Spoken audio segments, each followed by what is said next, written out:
taneczna. Well, it's been a bit of dance music. Somebody even over a coffee said that it sounds great. It's invigorating, so great to see you again after this work in groups and in parallel panels. I hope that working has been fine. I don't know if you know, we had our shadow reporters participating in all the rooms, and they will be reporting in Polish. We know one another a bit. They're sitting here on my right-hand side, the Smart Six, who are here to present all of that to you.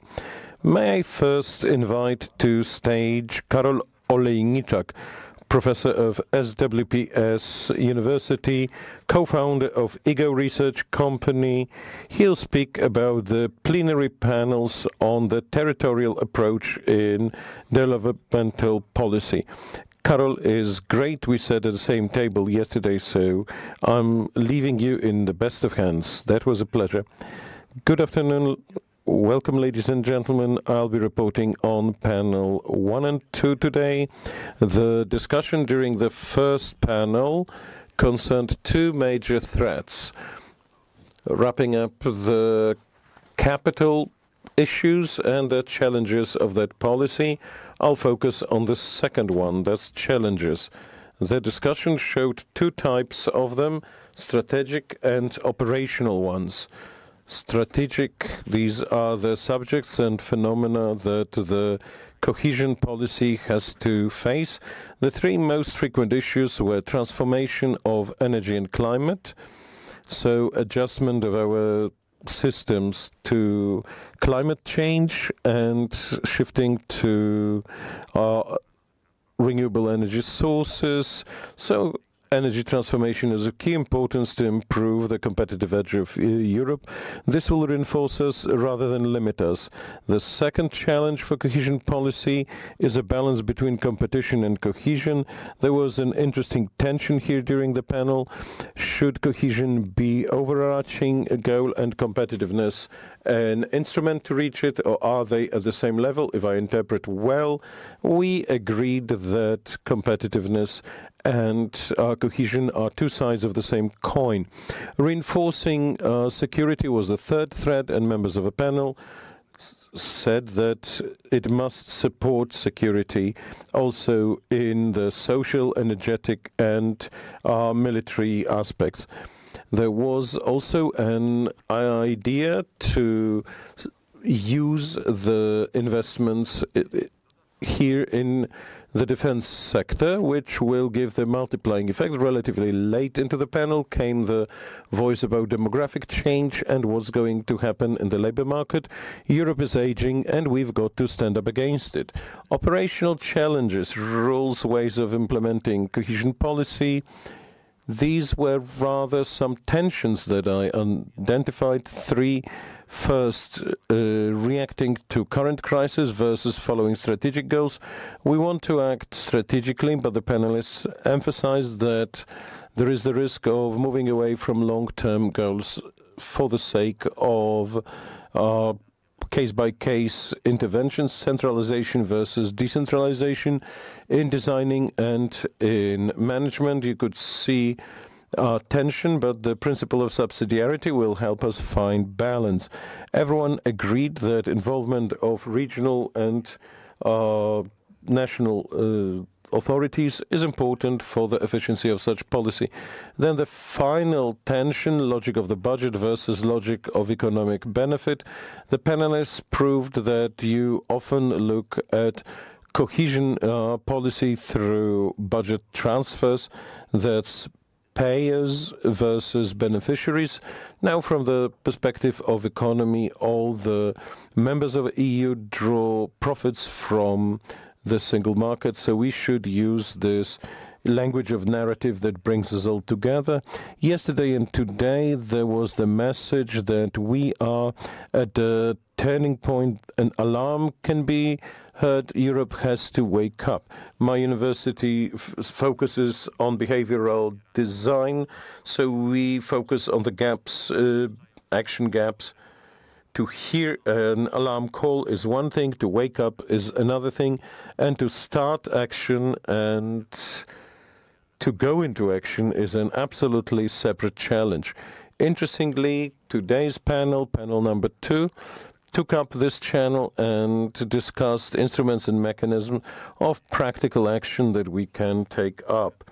5 specific issues that I fished out from the discussion are as follows. The first, in the new cohesion policy, we will have to prove a powerful connection between the highest level priorities and what we do locally and what local effects are. This must be honey to the heart of the evaluators here. There'll be plenty of research. The second challenge, the second idea is there are no territorially neutral policies. That's the message from the panel. So cohesion should be the baseline developmental mechanism. If there is no cohesion, the mechanism of concentration will, the panel we discuss energy transformation, is the change of behavior. Cohesion policy should focus on behaviors. Goals must be translated into specific changes of specific or target behaviors. Finishing in the spirit of behavioral change, let me refer to the wisdom of our main global competitors, the Chinese. Even the longest journey starts from one step. How to translate that into a particular specific activity of you and your organization. Thank you. Thank you very much. That was Professor Karol Olejniczak of SWPS University. Yesterday we had that short discussion at the table about ChatGPT and its uses, and I wanted to say, Professor, that ChatGPT, in the context of such professional summaries, cannot be your rival. Well, time for another shadow reporter. We also got to meet yesterday. Those evening meetings are very pleasant because they bring us closer.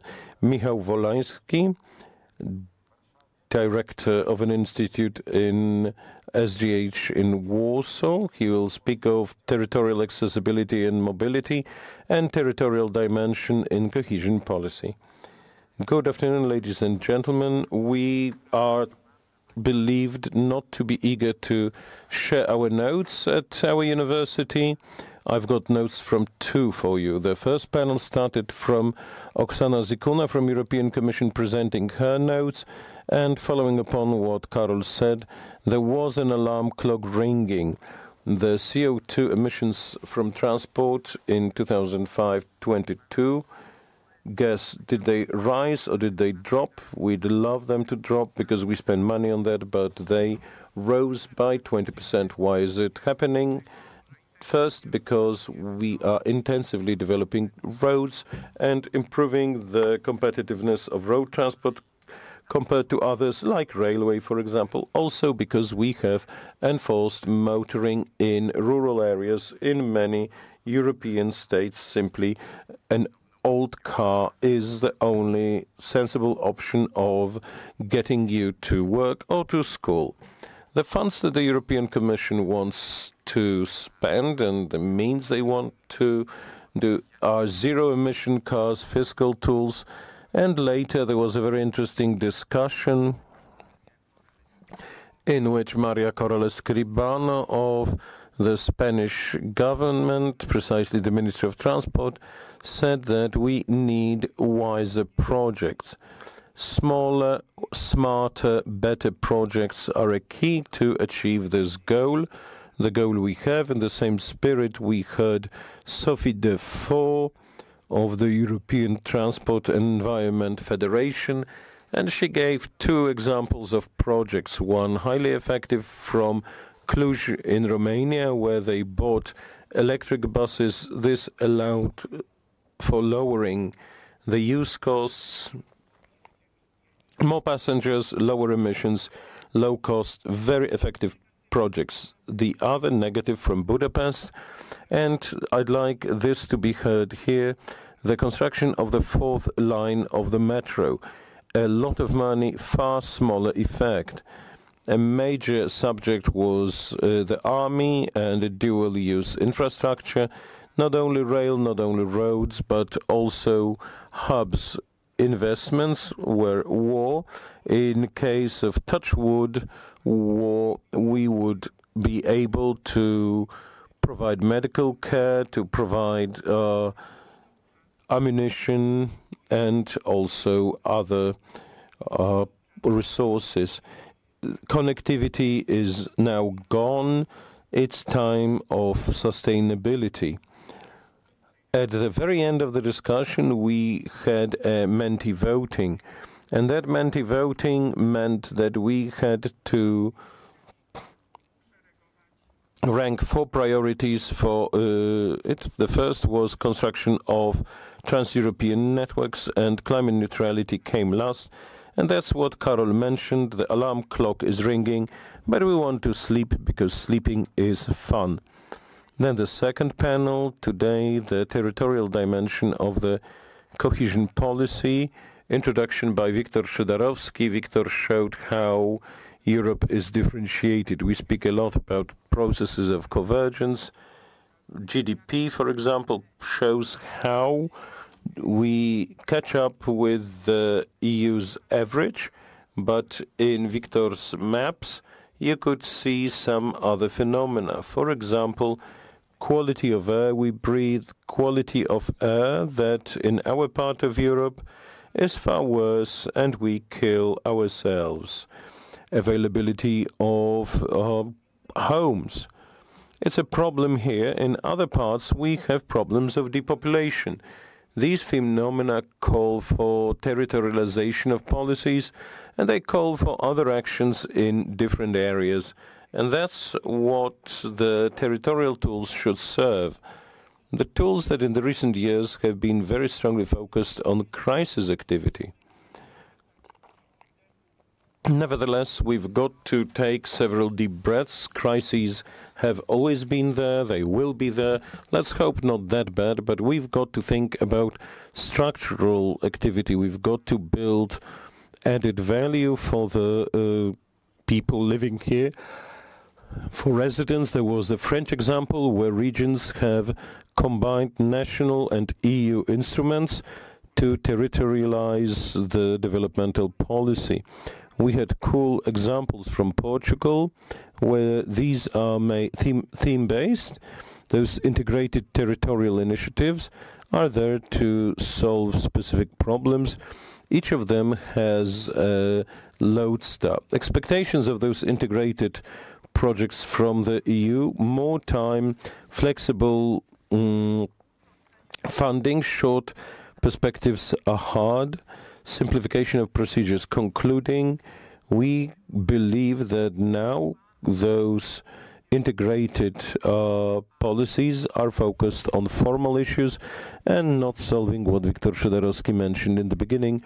That's this major differentiation that we have in quality of access to public services, accessibility of houses. And a challenge for the future is focusing on added value. When we heard about parks and rides, about tram lines, okay, remember, these are projects that would also be developed without territorial instruments. It doesn't mean the instruments are bad. No, it means we've got to start with the goals we want to achieve. Following on the words of Karol, we've got to get up because the alarm clock is ringing. Thank you very much. Thank you very much for this professional approach. I've got this alarm clock in my head as well. I must be your timekeeper. So without further ado, the following shadow reporter, Małgorzata Kachniarz is the name. Yes, I saw that flash in your eyes. She will summarize climate neutrality and new industrial policy panels. Good afternoon. The first panel was on aligning climate neutrality by 2050 with retaining the competitive edge of European economy in this difficult political and economic situation. I mean, the aftermath of war in Ukraine, recession, growing prices of fuel, and the price and technology competition from China and US. European businesses must be low emissions and innovative. On the other hand, they must be competitive price-wise, which is very hard to align because decarbonization must cost. If we want to decarbonize quickly and cheaply, we've got to use products which come from beyond the EU, and that's already taking place. Panelists agreed that we need quick changes, so our alarm clock is ringing as well. We want the EU to create its own daring policy rather than just be a pawn in somebody else's game. We need courage and political courage. The European economy needs quicker decision-taking and adjustment of decision-making to market changes. There were specific ideas for solutions to make European products more competitive, and so that this competitive were more just. For example, imposing tariffs on non-EU projects, even for the coming 3-4 years, so that in this very difficult period, the European industry survives.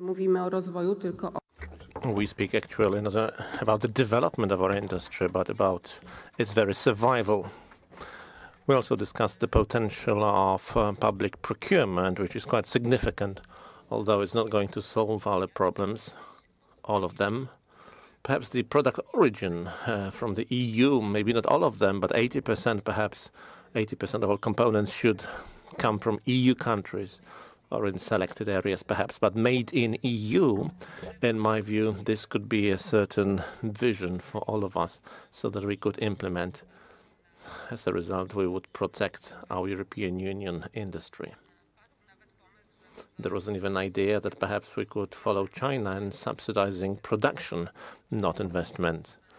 But this is perhaps a last resort if other instruments were to fail. Towards the end, the panelists noticed that what is of key importance in competition is autonomous production. We have to be clever in using AI solutions in production. We should invest in that. This certainly is going to be coming at a cost. Jobs will be lost, and well, we have to manage somehow. As for energy prices, everyone has been showing that using the renewables should be encouraged, and also energy efficiency should be increased. This is the way to go to limit energy prices. The second panel introduced the regional and social dimensions to this discussion on green transformation. The panelists noticed that there are peripheral regions that very often are vulnerable. Especially we speak about the south of Europe that already now is very much experiencing the results of climate change. But we speak about also some regions dependent on fossil fuels, especially energy-intensive industries. Macroeconomic models show that the results of this transformation, green transformation at the macro level for the EU, they may be even slightly positive. At the level of all the selected regions, they can be quite problematic consequences. Decarbonization, some say 400,000 jobs will be lost, about 40% in Poland. It means that the regional dimension is important in this process of transformation. We have to come to terms with the fact that this transformation is going to be difficult, in some cases even more difficult. In both panels, the discussions have shown that there is still a significant gap between the ideological, political level and the business level, and also the society at large. How to bridge this gap, how to make sure there is proper information flow and social acceptance for those goals that the EU has come up with, and at the same time to take into account the business perspective in the EU policies. Well, that's a question. A number of different answers have been proposed. It's unfortunately impossible for me to mention all of them in my brief summary. Very briefly, what were the threats and perhaps opportunities mentioned?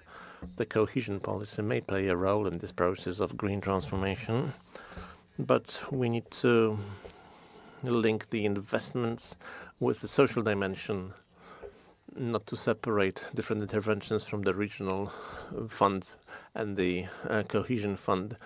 Those interventions need to be integrated because the social aspect is of key importance in the green transformation.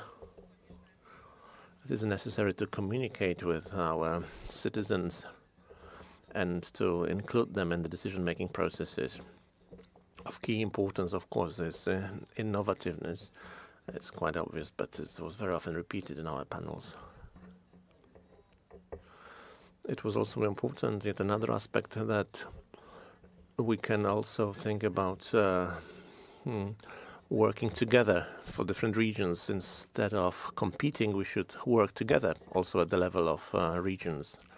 And concluding an optimistic aspect, yes, my time is up, so very briefly, there have been some optimistic voices presented. We believe that in Europe we have resources, we have competences, human infrastructure-related competences, and hopefully those resources will make it possible for us to compete globally. Thank you. Małgorzata Kachniarz, thank you very much for your summary. The next speaker who has presented, or who has prepared and will present a report on the next panels is Stanisław Bienias, President of IDEA Institute. He will speak about economic transformation and the Interreg program. Good afternoon. I will start with the second, if you allow me, because it's a recent event, and within the 3 minutes I will try to sum up the discussions on Interreg. Interreg basically is the quintessence of the values of the EU from the very beginning. The EU was created to make another war in Europe impossible.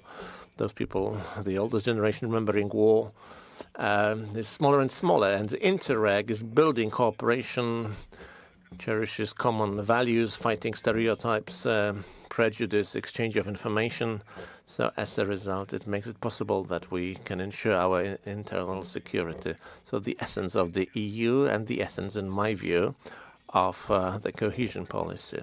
Interreg is a cohesion policy as a pill, a single pill that is applied exactly where it is needed along the borders of countries. So the territorial area aspect is here, but also other more perhaps abstract borders within the European Union. Interreg, it seems, even more than before, is very much needed still for us to build our community of values in Europe that is more and more divided. Also, we have more and more divisions within different countries. Well, a general introduction and very concrete projects were created. The first one was about the cooperation between Poland and Ukraine on mountain rescue services in the face of the Russian aggression on Ukraine. The program was transformed, and the potential of the program was applied also to medical rescue and humanitarian support assistance. Another example, along our western border, a story of two cities, actually not two separate cities, but one city made up of two parts. We had two perspectives. So they spoke about a possible scenario with and without Interreg. They have shown to us how important actually Interreg was. So plenty of optimistic opinions. Those projects were very optimistic, and I'm not surprised that people dealing with Interreg, if asked whether they like their job, they clearly have shown to us that yes, they do. I'm not really surprised because there is hope to those projects. This was a very important dimension that has been stressed in the opening session yesterday. Well, can we change something? What can we do? There is certainly a need for a strong project for Ukraine. Because already now the Interreg supports Ukraine as a potential new member of the EU. What can be improved? Well, the evaluator from the UK has mentioned that Interreg is within a certain bubble, perhaps parallel to the cohesion policy. Perhaps it should be better integrated with the mainstream of the policy. I think that this bubble should be maybe punctured so that this optimism is better felt by all of us here within the policy. So summing up, yes, a strong cohesion policy, strong Interreg, and a strong program for Ukraine. And now during the other panel, the first one yesterday, we spoke about economic transformation. And here the main conclusion from the panel is that the cohesion policy should play a key role in this process of transformation. The cohesion policy was always an element of the single European market. It has been and still is playing a corrective role or perhaps a complementary role, as I would call it, in the context of the single market, especially thanks to its unique potential to gear different solutions to the different needs and situations in different regions, territories, so everyone can enjoy the benefits of the single market.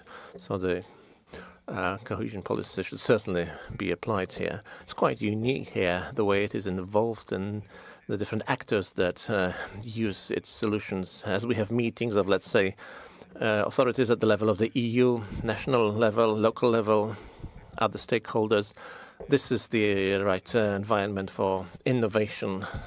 In this context, we can come up with new ideas. This is a unique potential of the different territories, of the different regions where they can actually be tapped. What was also stressed is that the cohesion policy is not applied in a vacuum. Whether the programs are going to be efficient, it's going to depend very much on the way in which the ecosystem works in a given place where the programs are actually applied. For this reason, it is important for those different solutions, legal ones, administrative capacity at the local level or regional.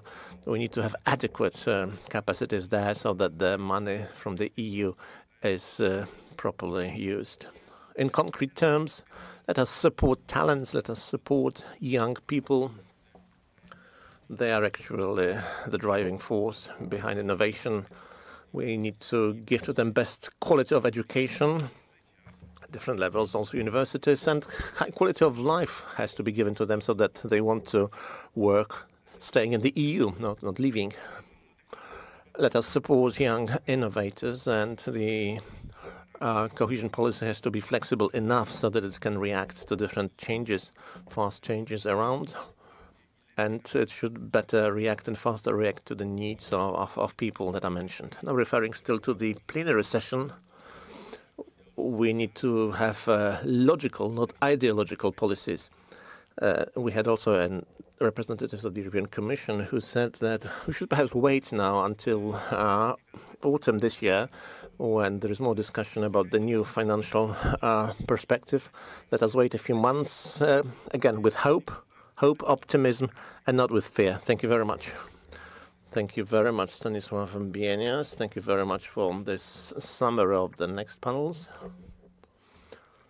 And now Monika Bartosiewicz-Niziołek, please join us, the head of the Polish Association for Evaluation. She will sum up the discussions on the social dimension and intangible effects of cohesion policy.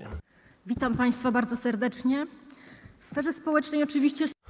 In the social area, yes, we have already achieved a lot thanks to the competences that have been built, job activation, accessibility, but those changes, well, are of a long-term nature, so we should not expect very quick results.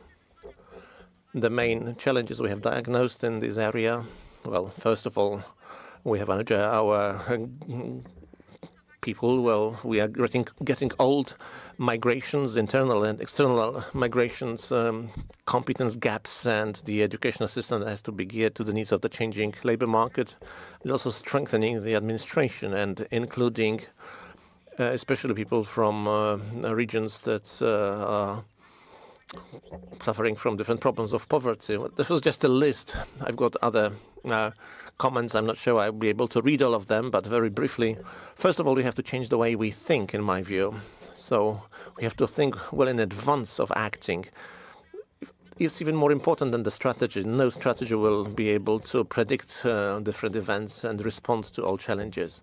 Systemic thinking, collective thinking. Well, social problems usually do not concern individual areas, but are usually quite complex and concern different areas. That's why multi-level cooperation is very important. The next thing, well, we should not have too many projects. Many evaluation reports refer to that. In some cases, results are prepared, but then they are not continued.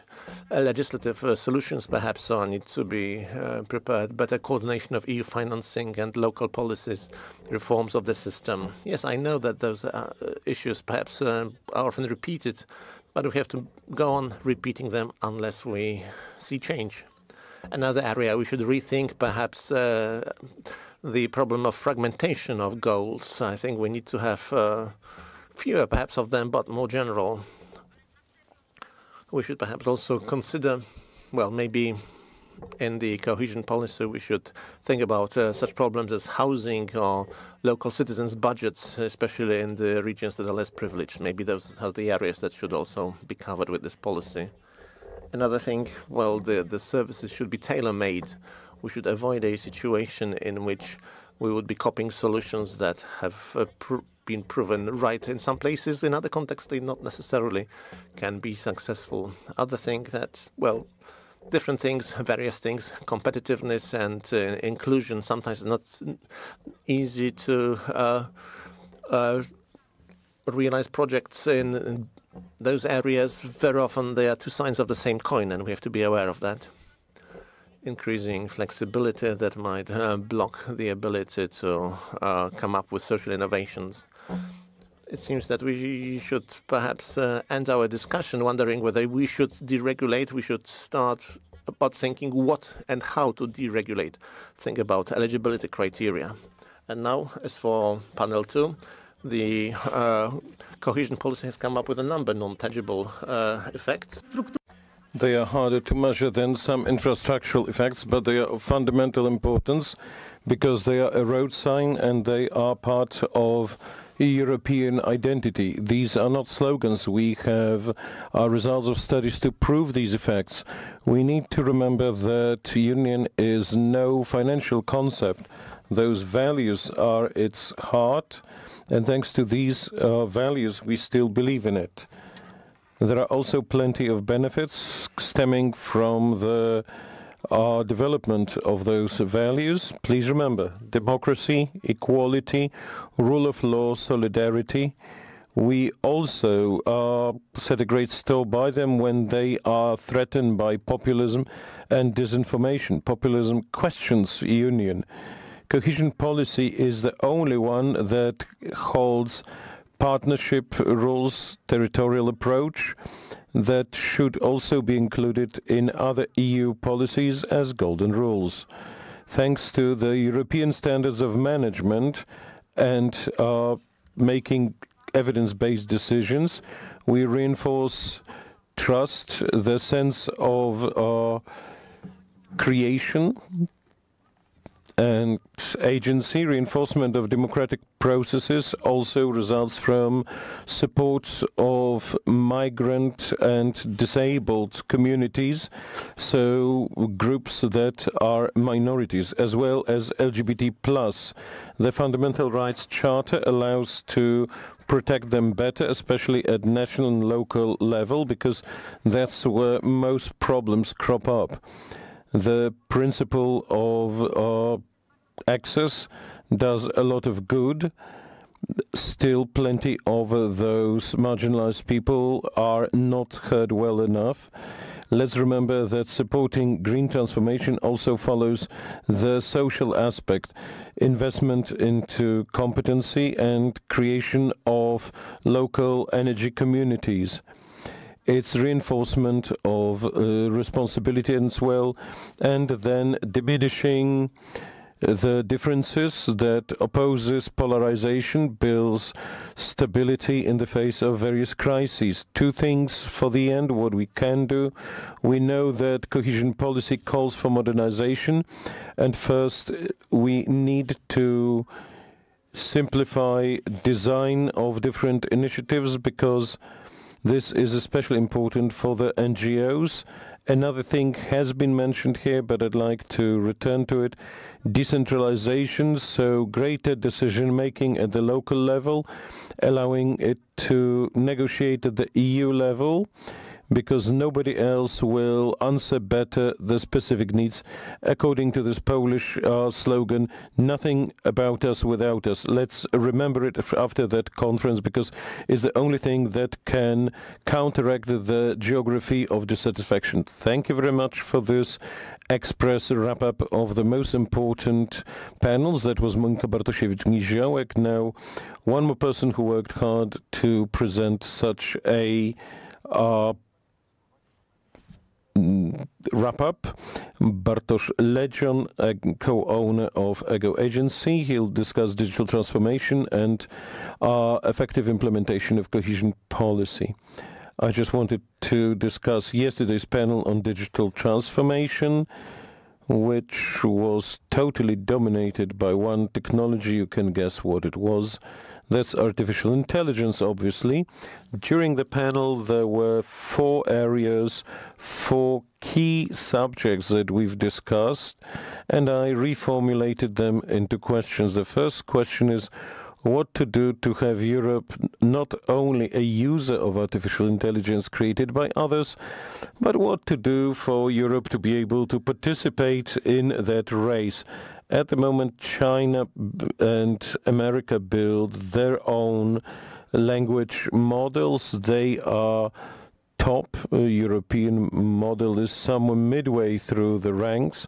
And the question was asked whether we need to participate in that race or rather focus on some other areas, looking for some pragmatic aspects, like looking for AI in economy. Europe has plenty of funds for R&D, yet in case of this technology, this is widespread. There is no single source of financing that would allow financing major investments. It would be good to have CERN for artificial intelligence.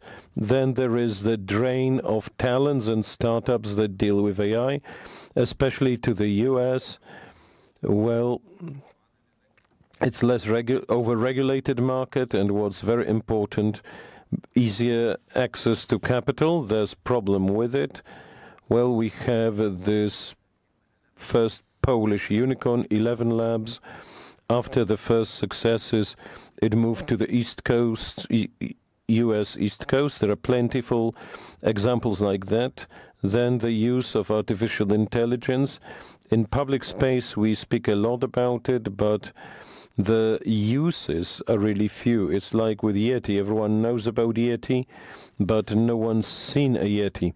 Analogously, there are fairly few of those used, so it's very important. Now, development of AI and European values, they emphasized that AI can influence politics, democracy, and community. Europe wants to regulate that technology. We have different acts and bylaws that will allow to regulate that technology, but we are looking for balance,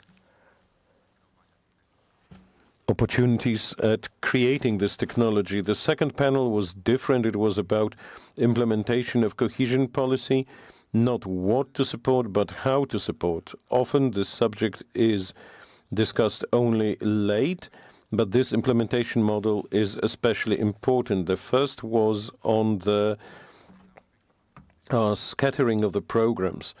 Programs are scattered, and does this help, or is it rather a drawback? The discussion had arguments going both ways.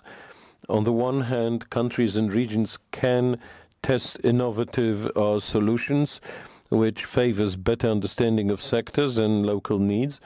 On the other hand, these counter-arguments, consolidation of programs will make it possible to carry out strategic goals and focus resources on specific areas.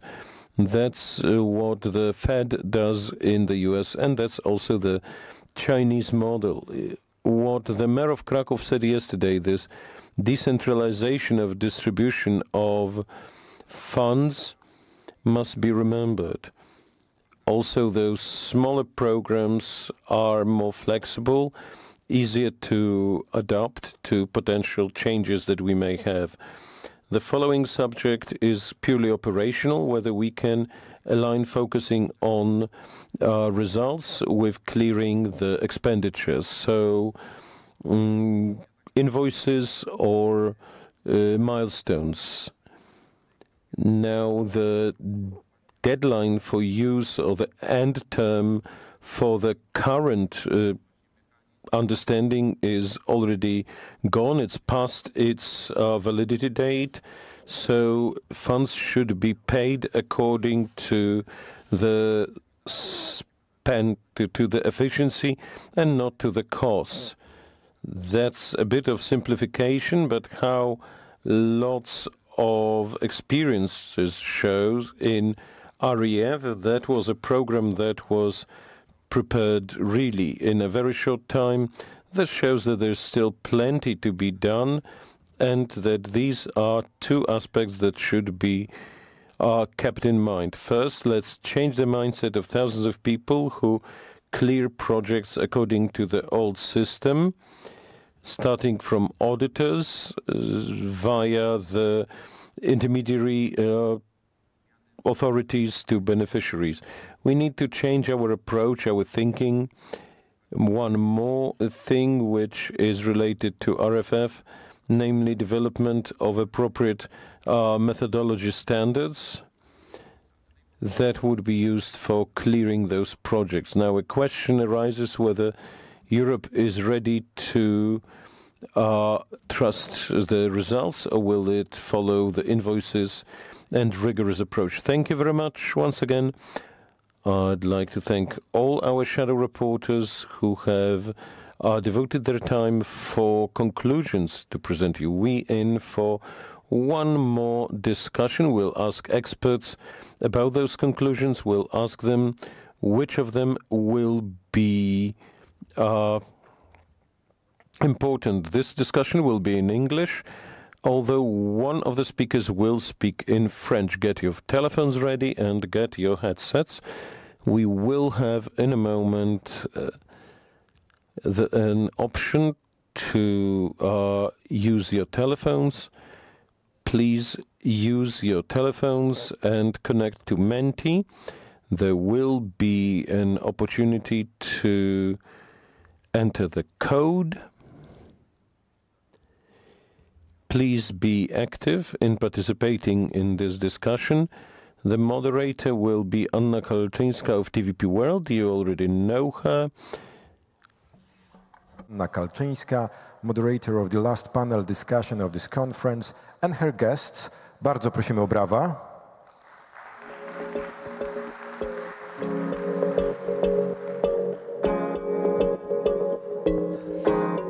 Good evening. Good evening. Thank you, Marcin. Thank you very much. Can I join you in thanking also our shadow reporters? As a moderator from yesterday's panel, I would only like to thank you so much for your work. I really value your effort in grasping the essence in various discussions, so it's really important. Thank you once again. So you have Anna here, and I would like to invite to the stage her guests. Mr. Janusz Omarjee, Vice President of the European Parliament. Mr. Ignacy Niemczycki, Secretary of the State in the Chancellery of the Prime Minister Poland. Mr. Kyriakos Kakouris, Vice President of the European Investment Bank. I leave the stage to you.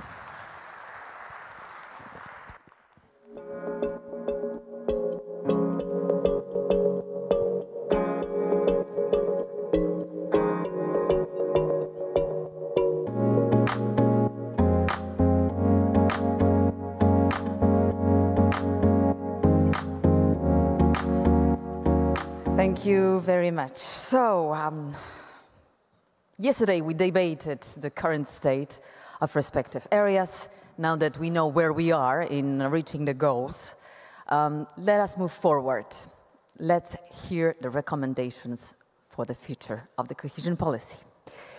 Dear sirs, so let's start with the first very general questions. After hearing our respective shadow reporters and all the reports from all the sessions that took place yesterday and today, what key conclusions can we draw for the future of cohesion policy? Let us start with Mr. Yunus.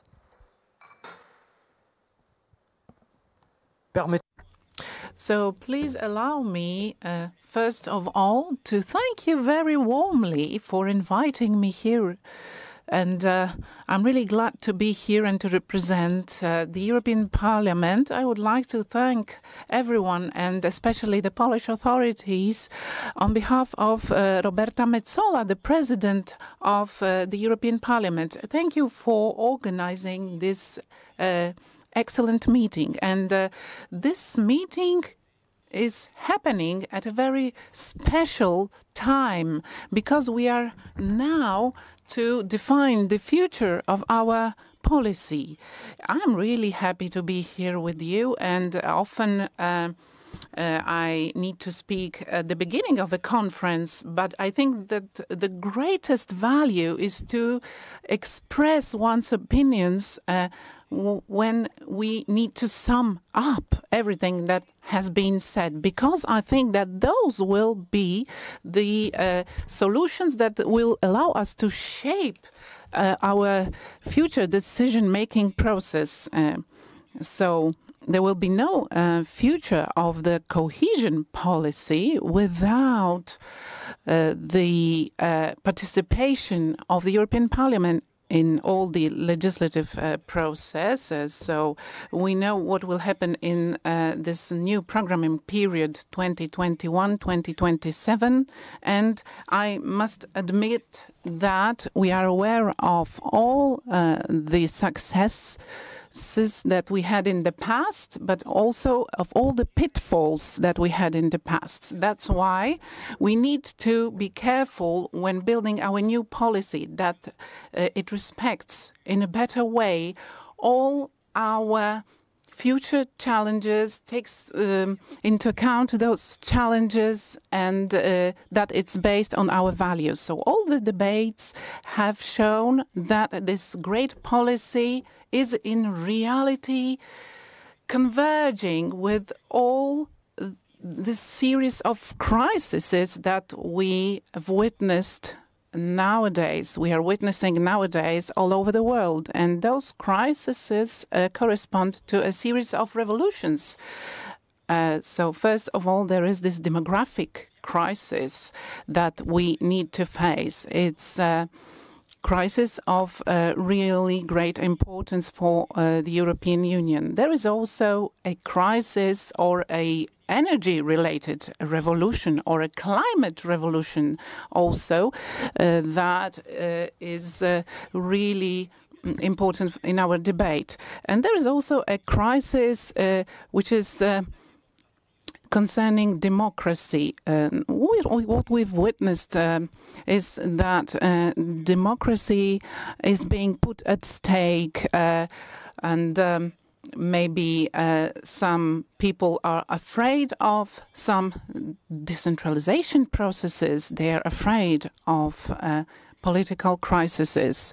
So what's really important now is to talk about the crisis regarding our values. It has not been mentioned yet, but I consider that the most important threat for our cohesion policy relies in the crisis related to values, because the cohesion policy relies on a very important value, which is solidarity. Solidarity between our member states which need to respect all the solidarity and equality rules all over Europe. We can see the success of this policy the solidarity policy, because we've talked at length about the GDP, the convergence between GDP and what is going on in Poland, for example, now, and what was in the past. We've seen great progress thanks to our policies, thanks to our programs.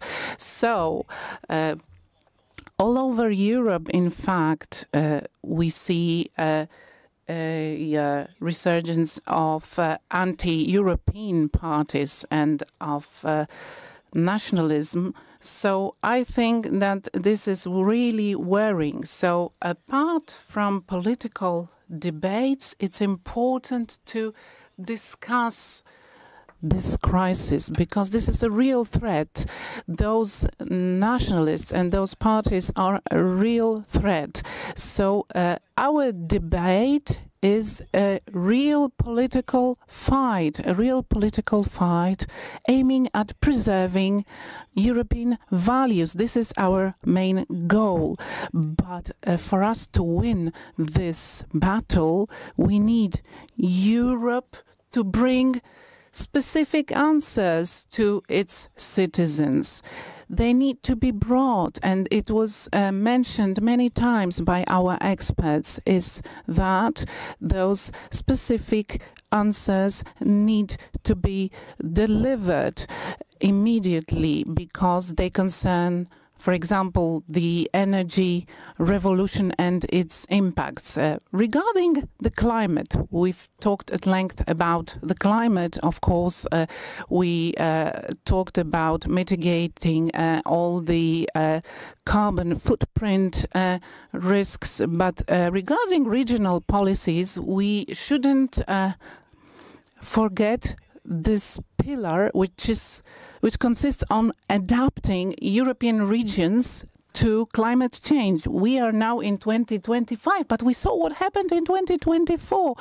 The whole Europe was really struck by this, for example, the floods and all the natural disasters that we can imagine. For example, in Valencia, in Mayotte, there was such a disaster.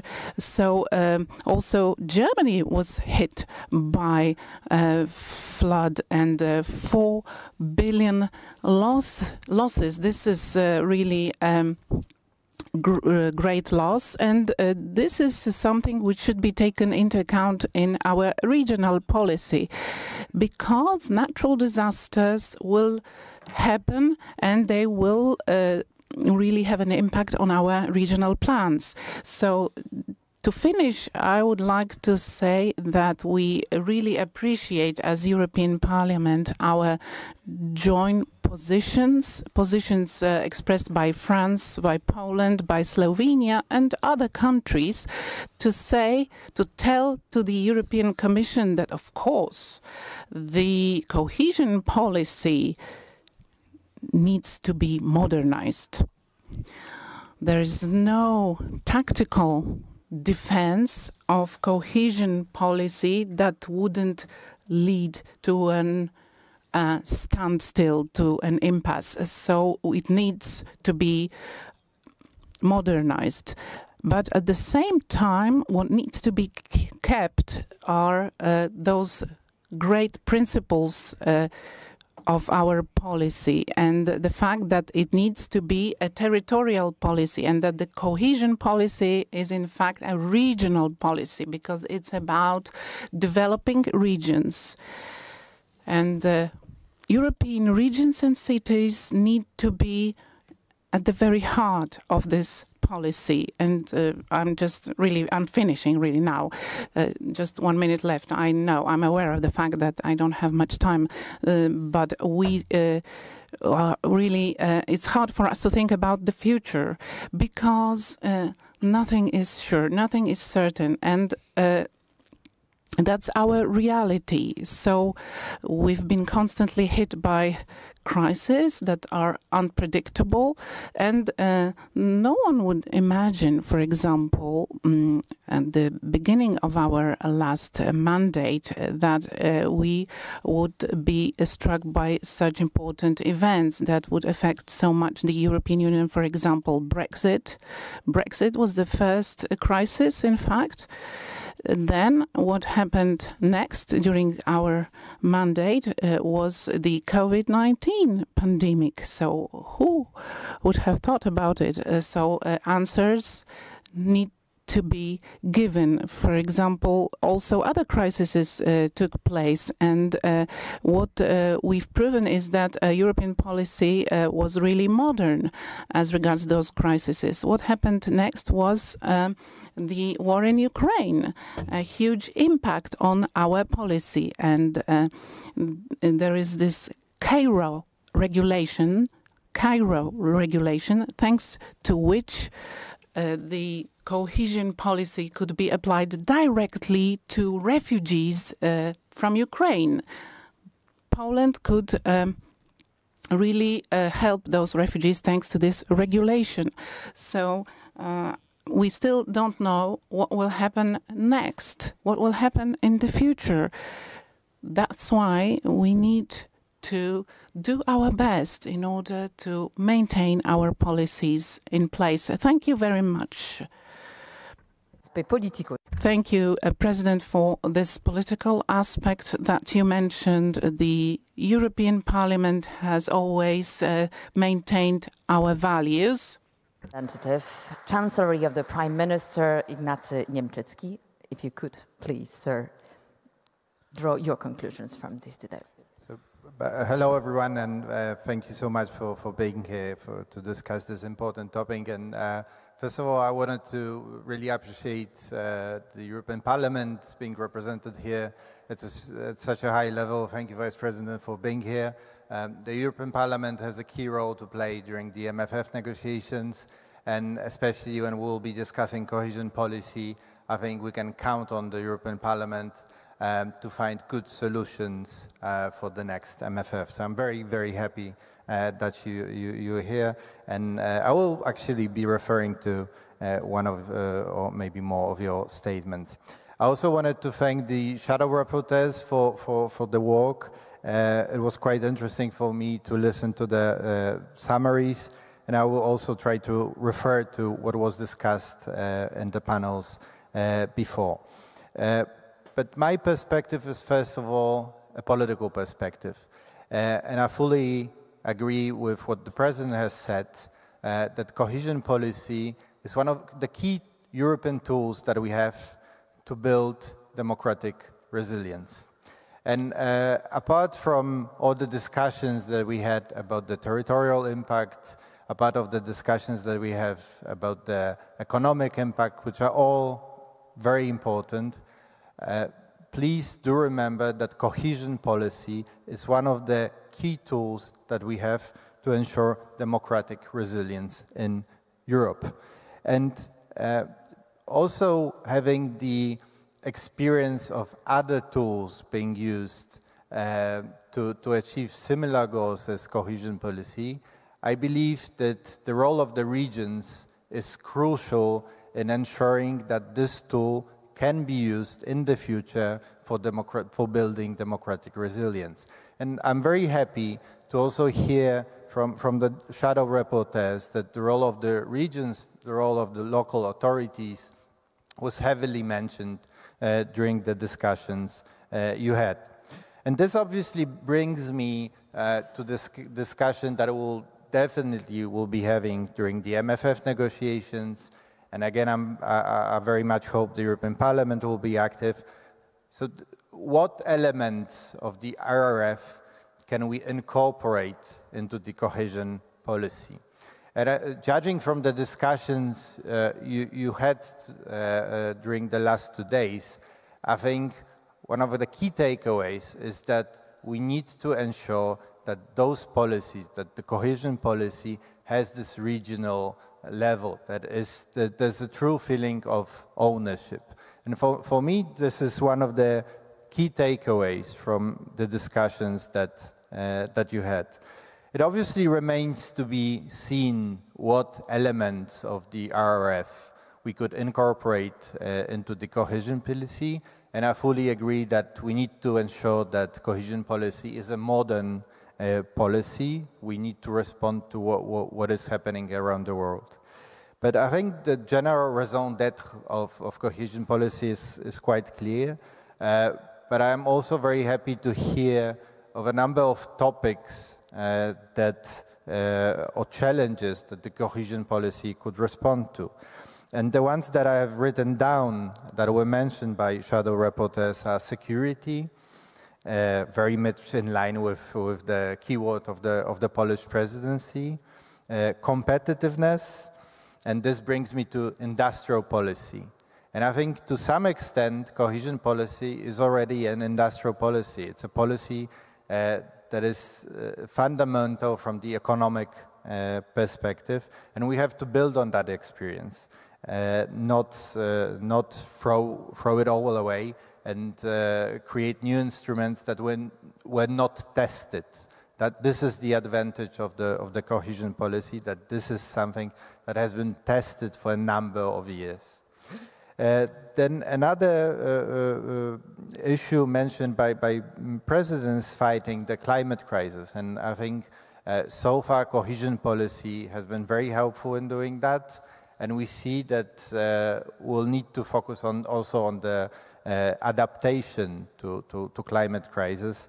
We've seen the floods all around the world, and if you haven't noticed, this is winter in Poland, and it feels like spring. So it's the climate crisis is really coming.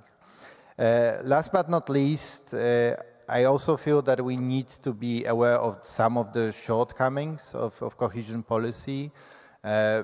You probably know that recently a number of errors were reported in cohesion policy. We need to fix that, and we need to fix that quickly.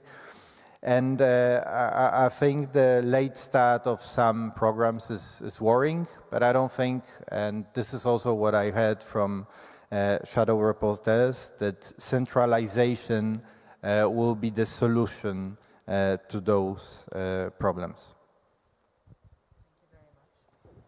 So now let's hear from the Institution of Finance of European Union, that is the European Investment Bank. Thank you, Anna. First of all, I would like to thank the Polish presidency for inviting EIB Group to contribute to this timely, very rich discussion on the future of cohesion policy. Before sharing my three takeaways about the last 2 days in discussions, just allow me for a minute to say that in 2004, when Cyprus joined the EU, I was working at the Ministry of Finance, and I still remember the feeling of hope and optimism that we had at that day of the 1st of May of 2004. We joined the EU together with Poland and another 8 countries, the largest enlargement in the history of the EU. And since then, I mean, this country, Poland, it's a major example, has to show the greatest convergence that probably EU ever witnessed. I wanted to say that because of this, we have this discussion yesterday and today about hope, and all of us were this part of this. I mean, it's that EU gave us hope and continue to give us hope. As a board member of the EIB for 20 years, I did participate and witness the progress of Poland, and I'm really glad for the invitation. My first takeaway from the discussions the last 2 days is that we must shape the next cohesion policy to support EU regions to prepare for current and future challenges.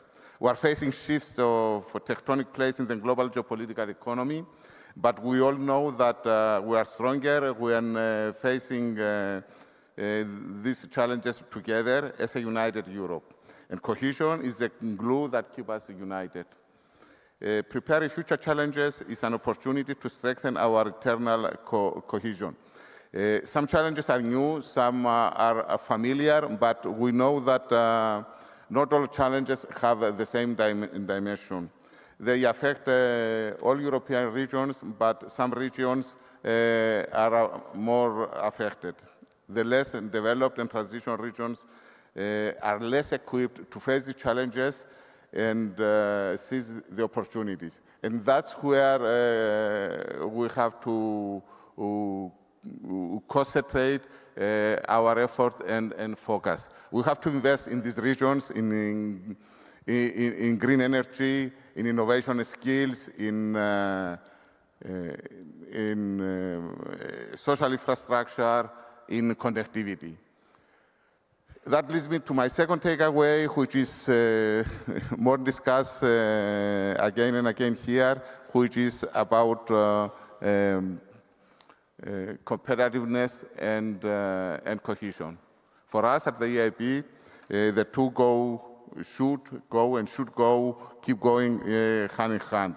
European competitiveness is strongly linked to regional development and growth. Cohesion policy is a foundation of our European way of growth, an inclusive growth, sustainable growth, and balanced territorial development. This kind of growth does not happen by chance. It is a result of carefully programmed strategic investments and place-based policies. My third takeaway is that we heard that there are things to keep and things to change in cohesion policy. We heard plenty of good ideas over the last 2 days, and many resonate with our internal reflection in the EIB group. What to keep? Keep the focus on long-term investments, keep the place-based approach and strengthen it, and keep the partnership between European, national, regional, and local level. Regions play a key role in matching investments to local needs. What to change? We need to future-proof the cohesion policy. First, we need to adapt the policy priorities to new challenges. A clear new challenge is mentioned again and again in the last 2 days for all member states is affordable housing. Currently, only 1 billion out of the 389 billions of the available funds is allocated to housing infrastructure for all 7 years. This means that we have to increase it and retain skilled in order to retain skilled workers, especially young people. The EIB is working together with the Commission in order to prepare a pan-European investment platform for affordable and sustainable housing. I do hope that we are going to announce it very soon.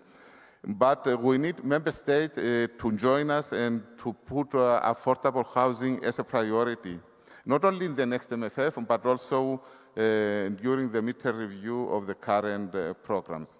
Second, we need to optimize implementation. The EIB group would welcome the streamlining of cohesion policy to enhance the impact of regional development and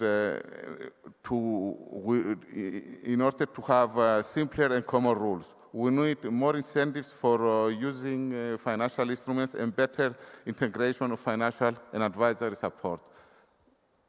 Things that we at the EIB we can offer and can assure you that the EIB's support for all the efforts for cohesion. Thank you. Thank you for this insight, Mr. President. And with this, we conclude the first round of questions, more general one. And now I would like to turn to our dear audience and ask you, where do you see the necessity for joint effort in the future of the cohesion policy? So we ask you this question, or our Mentimeter: which area of cohesion policy do you believe requires the most attention in the near future? And as we will be waiting for your answers, they will be changing here and they will be displayed on the screen. Let me just say that the second round will be very brief, as we need to take into account different schedules and of our participants. So, here we are. Security of European Union comes high on the agenda, but what do we see? Reducing regional disparities is our first goal that should be met. All right, let me start with Mr. Niemczycki, if I may. We will continue the financing of the future of the cohesion policy, if I may ask. So there is this discussion presently about the changing of the financing and looking for new sources of financing on EU budget. So do you think that this can somehow affect the future of cohesion policy? Well, absolutely, and thank you so much for this question. So first of all, I think we have to realize what will be happening starting from 2028. So we need to start repaying the money from the Next Generation EU program. And the question is really, where do we find those funds? Do we find them in the EU budget, meaning that we cut all other policies in order to pay back Next Generation EU, or do we make the EU budget bigger? And I'm right now in a role of the presidency, so I won't be expressing the Polish position, but probably most of you know what the Polish position is. But I just wanted to highlight that even in the survey, we see that the number of challenges that we see ahead of us is increasing. And a number of experts, number of member states are saying that if we are to cope with them realistically, then we need to be bold in our thinking about the size of the EU budget. This obviously will be discussed, heavily discussed, starting from during the Danish presidency, I think. But if we want to ease the pain, so to say, we probably should focus on new own resources as well. So how to finance the EU budget without putting even more strain on national budgets. So I'm very hopeful that we can find those new own resources. We've had those discussions for decades, really, but I think right now everyone understands that we really need to move forward. And I think it's quite clear that some own resources, some of the member states like them. There are some others that only another group of member states like. But still, I think there is a possibility of reaching a compromise on own resources, and I think this would, simply speak, make the EU budget better. How about Mr. President? Do you see any takeaways from here? And how should we finance the future of the cohesion policy? Do you see perhaps the repayable instruments to be more used than before? The short answer is yes, but let me give the full picture. The EIB group is the key investment partner of the Commission and the Member States in the current and the next MFF. As I referred before, I mean, in Poland, you know it very well. Since accession, we have we lend to the country 100 billion euros. Cohesion is in our DNA. It is a transversal policy objective for all of our financing next to climate action, and we have significantly stepped up our support in this programming period, both in terms of lending, blending, and advising. I don't want to give you the figures. It's 14 billion euros only last year. It's since 2021, it's 141 billion euros compared to which is only the 1/3 of the EU budget allocated for cohesion. We, at the EIB, we continue to devote almost half of our annual financing to cohesion regions. That is why we have made cohesion as one of our strategic priorities for the period 24-27. Our aim is to contribute to a modern cohesion policy with the goal to support inclusive green and digital transition that leaves no one behind. Looking ahead at the next MFF, it is clear that, as we heard, that EU budget money cannot be enough, and there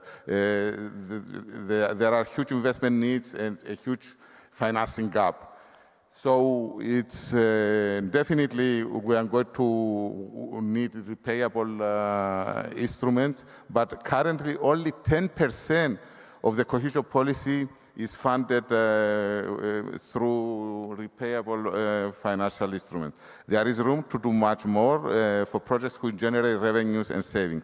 The EIB group can help regions and member states to find the best way to combine EU grants with loans, equities, and guarantees. And in order to deploy financial instruments in the most efficient way. It is our business, it's the way we are doing it. It's with loans from the EIP, we can leverage the EU funding by 5, 10, even 15 times. So it's my urge to you, and because of lack of time, it's that it's to look at us and especially the regions. And we do feel that it's the only way that if we to combine the funds from the budget, national sources, and with the loans of the EIB, and leveraging the private sector. This should be our target. Thank you. Thank you so much. And now, just to wrap up, Mr. President, we've seen the results on the Mentimeter that participants of our conference pointed out to mainly reducing the disparities between various regions in the European Union. Also, security of European Union comes high on the agenda, and research and innovation. So what directions, according to European Parliament, should be the key in the evolution of cohesion policy?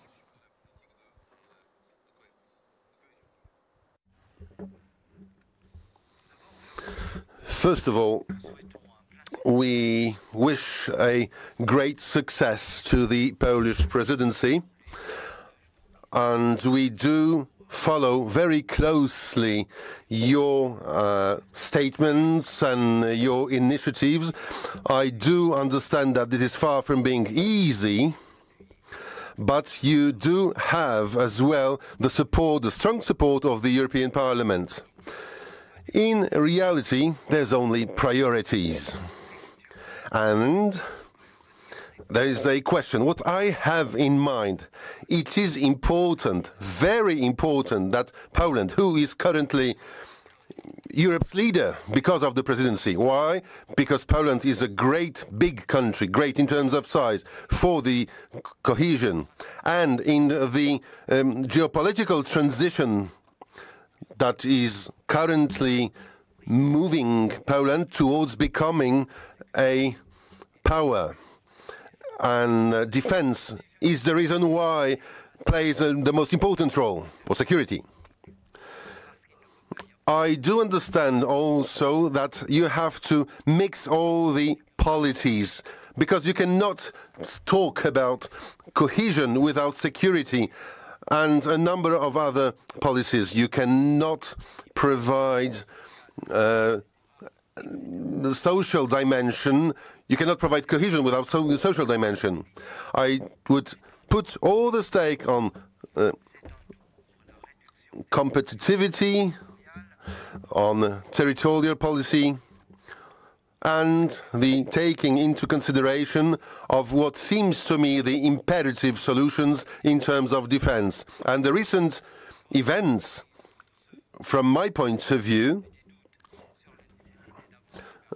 seem to show that to those who had past tense doubts on whether defense is necessary, yes, the answer is now. We all need to contribute to that goal.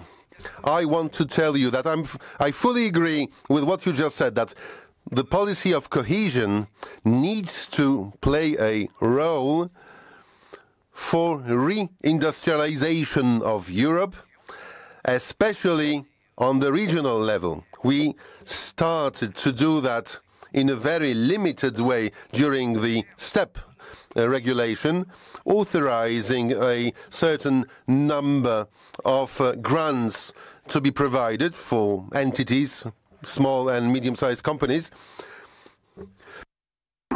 mainly concerning small and medium enterprises. And these are, I think, the plans. You mentioned the plans, your plans for the future, because reindustrialization can lead to a more effective fight against the poverty of some regions that have been somehow left behind within the EU. To conclude, there is obviously the question of broadening and the policy of cohesion and the policy that will aim at these goals, to make these goals possible. There will be no broadening of the EU with success without a successful cohesion policy with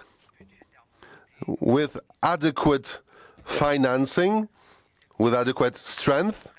And this is why I personally do believe very strongly in this policy, because I do assist the cohesion policy as a project, as an idea. It has undergone a number of changes, modifications, amendments, but it's still there. And we, I think, should have a perception, very positive perception of it as a phenomenon. We have just concluded in time, so thank you very much, all our participants, for your insights, for your expertise. Thank you for sharing it with us. And that concludes this panel. Marcin? Let me just thank the interpreters for their incredible work, especially, yes, I think a round of applause is necessary. Thank you very much. And I want to say thank you to Anna Kalczyńska and her distinguished guests. Thank you very much once again. Drodzy Państwo, brawa są zawsze miłym dodatkiem. Drodzy Państwo, zbliżamy się powoli do... Ladies and gentlemen, we're nearing the end of our conference. Before we end, may I ask the organizers of our meeting, we will have addresses in English. May I first invite Monika Sikora, Under-Secretary of State in the Ministry of of Development Funds and Regional Policy.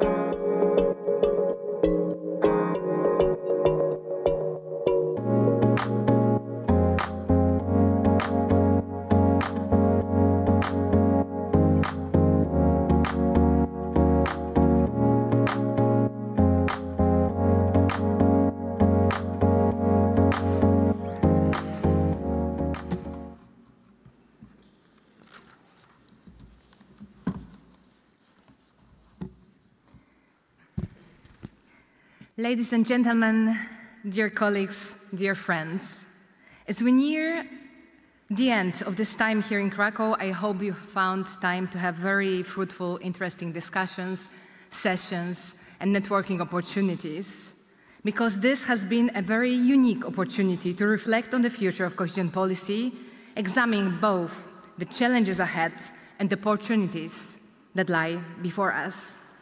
It seemed a great moment to think, to learn, and to shape the path forward together. These 2 days of discussions have shown that cohesion policy is not only a key tool for supporting regional development, but above all, a platform for fostering solidarity and cooperation among countries, regions, and communities. And through this policy, we work forward common goals that have a tangible impact on the lives of millions of Europeans. Socio-economic and territorial cohesion in the European Union is a guarantee for building security and resilience. It's also a key condition for deepening European integration, increasing competitiveness, ensuring social peace, and improving the quality of life of EU citizens. And you can witness this here in Poland, where cohesion policy played and continues to play a pivotal and transformative role. And let me underline that the European funds not only support infrastructure, access to transportation, healthcare, boost innovation, competitiveness, they also promote such values as equality, inclusion, equity, and accessibility. And thanks to these funds, many cities, towns, and villages across Poland become more welcoming places to live, work, and do business in. Today's conference has provided an opportunity to reflect on how cohesion policy must evolve in response to new challenges: the energy transition, digitalization, geopolitical threats, demographic changes, as well as the rise of populism. All require both flexibility and bold decision-making. Cohesion policy must not only address these challenges, but also serve as a tool to shape the future of Europe. As the visionary Jacques Delors famously stated, a Europe built on competition that stimulates, cooperation that strengthens, and solidarity that unites. I hope that the findings of this conference will help us to shape a future cohesion policy that effectively addresses the challenges ahead, strengthening the security and competitiveness of the EU. And our goal is for cohesion policy not only to accelerate Europe's development, but also to ensure that it remains a community of values and solidarity, where nobody is left behind. And let me repeat that this is extremely important, especially in times with threats such as increasing rise of populism and other geopolitical threats. Strong regions that are close to citizens are the glue holding the European community. And let's not forget it. This is why cohesion policy has been such a success story. This is something that we have invented and applied over the years, and that should stay with us for a long time. Dear colleagues, Europe is pretty great, something we tend to forget occasionally. It has been the greatest development project based on peace and values, which has brought prosperity to millions of the European citizens. And let's hope and believe that it will move forward. And, of course, rest assured that Poland is ready to take full co-responsibility for the changes we so badly need today. Before concluding, please allow me to take this opportunity to thank everyone who has been present here today and yesterday, all the organizers of the conference, or distinguished guests, the representatives of the member states, EU institutions, and the administration, all the panelists, representatives of NGOs, my colleagues, Mr. Balesa will conclude, so thank you also to the Ministry of Climate. This event has been a great success, and I think we all agree that it was very enjoyable as well.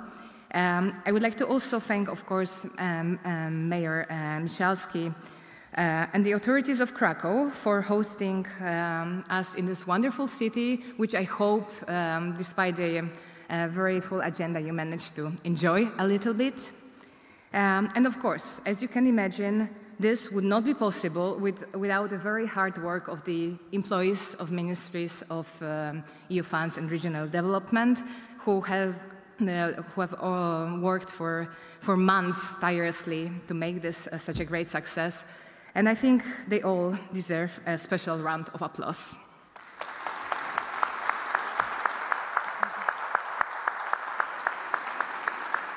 Dear colleagues, there's still a lot of work ahead of us, but after this conference, I'm confident that together we can build a more cohesive, stronger, and resilient Europe. I thank you for being here with us today, and of course, before you leave, Don't forget to try some of Krakow's famous pierogi. Thank you very much.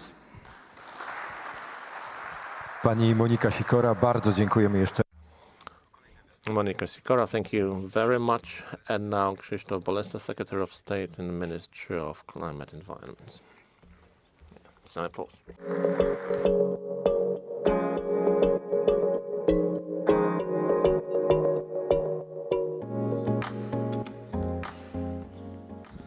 Hello.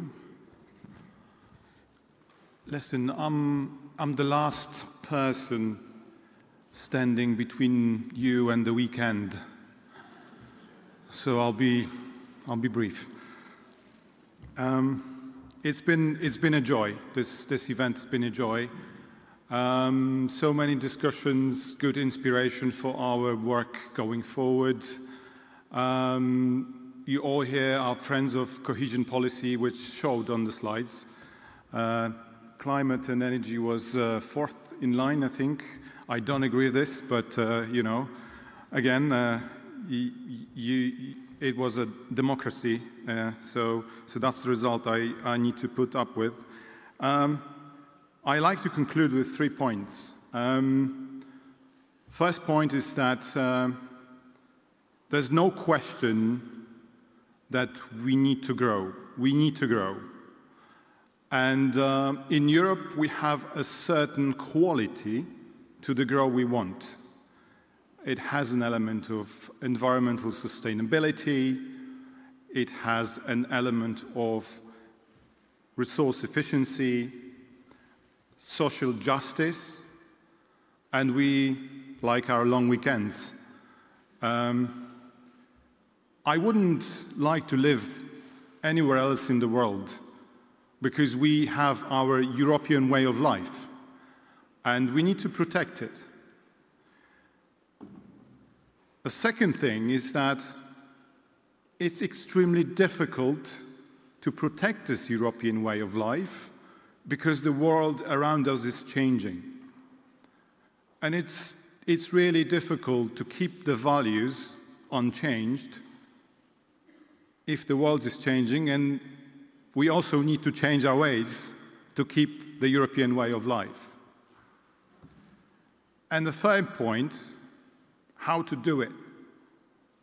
And that was the topic of this conference as well, and I have a full book of notes.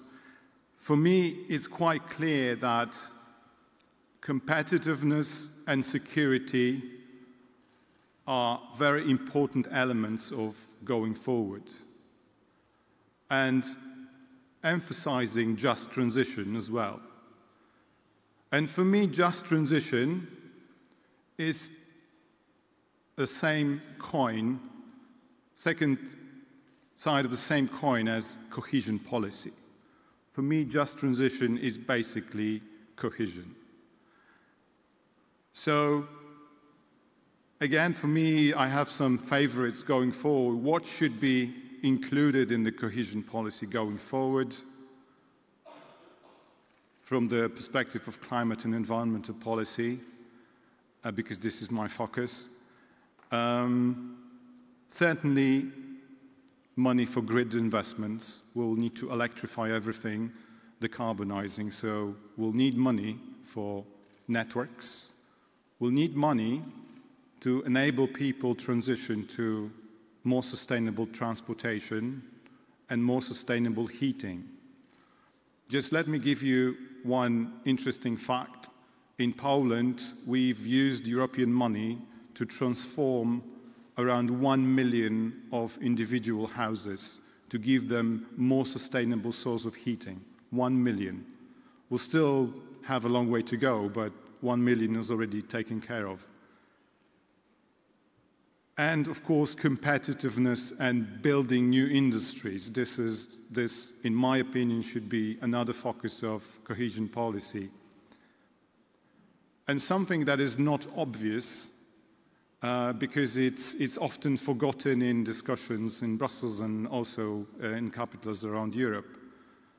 Money for nature restoration law, money for climate adaptation. So elements where you really struggle to get the return on your investment. This is where cohesion policy will be important as well.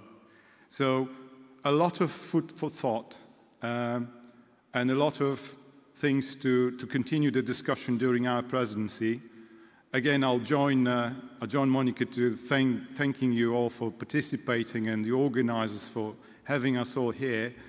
And now you can enjoy the famous Krakow zapiekanka and many other local delicacies, and enjoy your weekends. And thanks a lot for staying with us to the very, very end of this conference. Thank you very much.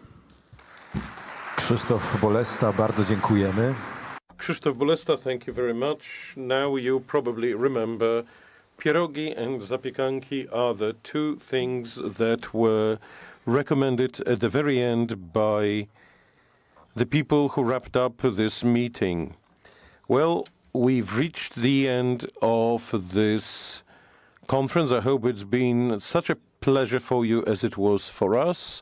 Do join us at other events connected to the Polish presidency and participate actively in discussing cohesion policy closing, and it will be a perfect passage in transition into the weekend, is a joint lunch. Thank you very much for being with us for 2 days, and I wish you a good weekend. See you next time.